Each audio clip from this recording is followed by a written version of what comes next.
Hey, everybody. Thanks for being with us as we spend a couple days reflecting now that we've been through the Gospel of Luke, the text. And I think at this point, really word for word, if you've hung in there with us, we're grateful for that. And as we come to the end, we thought it might be helpful rather than to just walk away, to spend a little time reflecting on what Luke said to us this time through and what we see in it, what Luke offers the church. As you know, Matthew, Mark, Luke, and John, the four Gospels, each bring their own set of important points, their own tendencies, their own flair.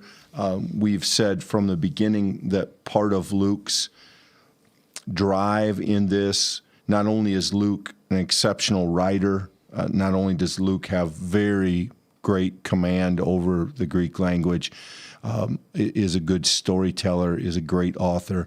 Luke cares about the outsider. Luke is going to write Acts and is moved by the idea of the gospel going out to Gentiles. Lots of snapshots of that, foreshadowing that in this, the place of women, the place and passion for the poor and ministry to the poor. It's interesting, Michael. I would say particularly in Matthew, maybe also in Mark. John's a little bit more all over the place. But Luke is, to me, the most obvious example of having some agenda points. And I know that agenda is often a negative word in our day and time. I don't mean it in that sense at all. I mean, not only does Luke endeavor to tell the Jesus story, as do Matthew and Mark, but Luke couples that with some of his theological convictions, as do they, but theirs are more, I think, spiritual in nature. Luke tends to be a little bit more earthy, and I think that I've noticed again as we've gone through this just how much Luke cares about what will be the church's ministry to those on the outside, those who are left out, those who are knocked down, and how much that Jesus portrayed by Luke cares about those things as well. And Luke does a beautiful job, I think, of highlighting his passion as he tells the story. I think you're absolutely right, Clint. I think the part of Luke in this reading that did stick out to me as it connects to that is not just the people that he includes in his vision of Jesus's proclamation of who this kingdom is being proclaimed to and what it means for them. All of that is here.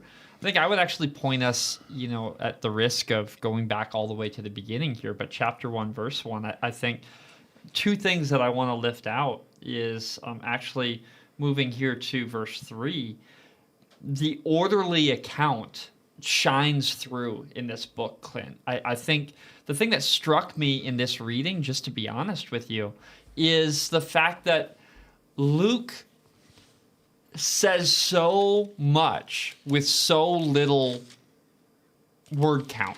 He is so precise in the telling of these stories. We said numerous times throughout this study about look at how much Luke has gotten out of a short section or a short teaching or a short a sort of movement within the text. When Luke sets out to give that orderly account, I think that you can really see how Luke carefully and thoughtfully compiled not just the stories in their order, but the wording of how that story is told, what exact images to use in that story. Luke was exacting in the attempt to make an orderly account. I think if you read closely, you can see that order woven through. And I respect that, because a book that you might put this in, not opposition to, but a book that's different in that way is Mark.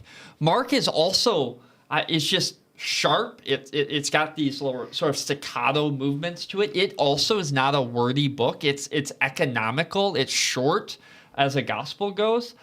But there's something in the tone and tenor of Luke that strikes me in how it's been woven together with a kind of intentionality to serve the point. And I'm sorry, I monologued a little longer than I intended there. The point is in verse 4, so that you may know the truth concerning the things I've been instructed. There's clearly a point that Luke is not writing words because he found them. He didn't dredge up a couple books and then smash them together. No, this is clearly Luke wanting the believer to know a full account of the truth, everything that the believer needs to know, and then for that to be done in a way that is structured, that it follows, it coheres, and obviously it has stood the test of time. The church saw in this book what Luke attempted to do. We talk about how it's inspired to do that work, and it's incredible in that way. If you don't know particularly the Gospel of Matthew well, you might not notice this in Luke because you would have to notice it in its absence. I've been reminded as we've gone through this how much less, and forgive, this is loose language, but how much less Jewish emphasis is in Matthew. There's all the fulfilled prophecies, and it all has to do with Jesus as Jewish Messiah. Because Luke has a broader perspective, and because Luke sees Jesus not only as the Messiah of the Jewish people, but as the deliverer of the Gentiles, that stuff is largely written out of Luke. I mean, it's certainly in there, but by and large, it's not one of Luke's emphasis. And so it's interesting. I've been wrestling with the question, is Luke the gospel you start with?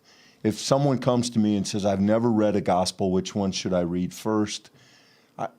There would be some real upsides to say Luke, because you're going to get bogged down in some of the cultural, religious stuff of the first century less in Luke. Luke has a plainer storytelling style. As you said, Mark is short, Mark is simple, but Mark is messy, and that's not an insult against the way Mark is written. It's just Mark isn't concerned with wrapping things up in the way that Luke is. His style is very different. The one exception, and I was, if I've known this, I feel like I hope I've known it, but I think maybe I had forgotten it, or at least it struck me again this time through. I think I had forgotten that in the places where Jesus says harsh things, I have subconsciously known the Matthew version of the passages. So there were several moments in this where I thought, oh, Luke is harsher in the, bring that servant to me and have him cut in pieces before me. And some of those are in parables, some of those are in the woes that are given. The business about hope you're not pregnant when the day comes, because people are. There's a heaviness to Luke that I think I've been less aware of, because in those passages I think I've leaned on other gospels and not on the harsh version, and I forgot some of that was in Luke, to be perfectly honest. So I was surprised to be reminded of that. Some of the individuals too who make appearances, or if not appearances, they're given a certain amount of emphasis in the text have struck me.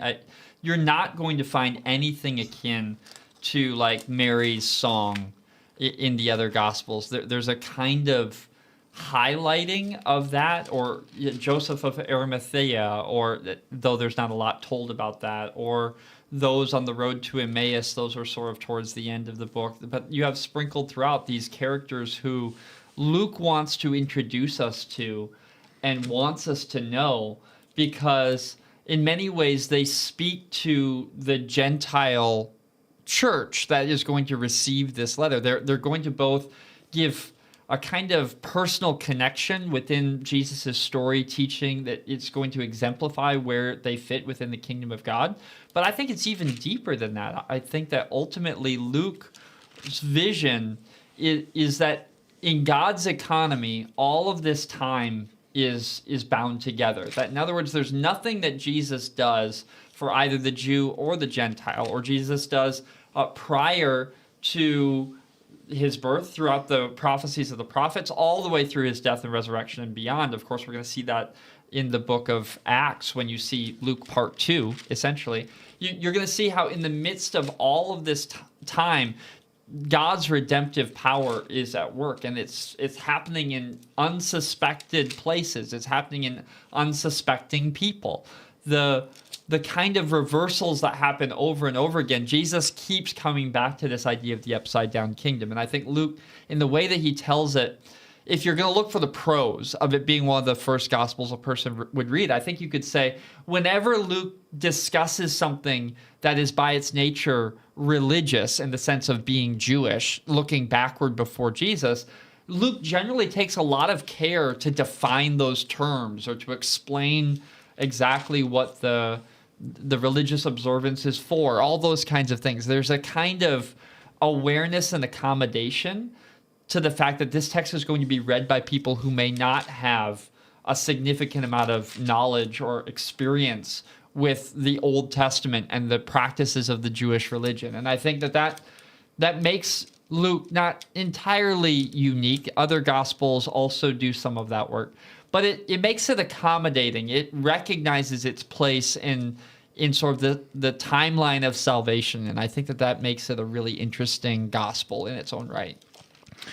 It could be because this is the material that's fresh in mind as we've just gotten through the end of the book. But there were two things that struck me about Luke's version of the Passion narrative, or what we call the cross, the narrative of the cross.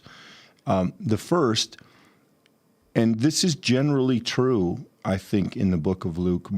I think it's, push back, Michael. I think it's more observable in Luke. Jesus never really gets sideways with the crowd, right? In Luke. In the other Gospels, there are moments that the crowds, particularly in the late narrative, when Jesus is on the cross or near the cross, going to the cross, the crowd turns on him. We don't really see that. There is a positive relationship. How many times early in the Gospel of Luke tell us everybody followed him? There were so many people. That Luke seems to, from the perspective of the crowd, have a very positive experience of Jesus and the people. And even at the end, they go home beating their breasts. There's not this moment where they join in hating Jesus or hating on Jesus.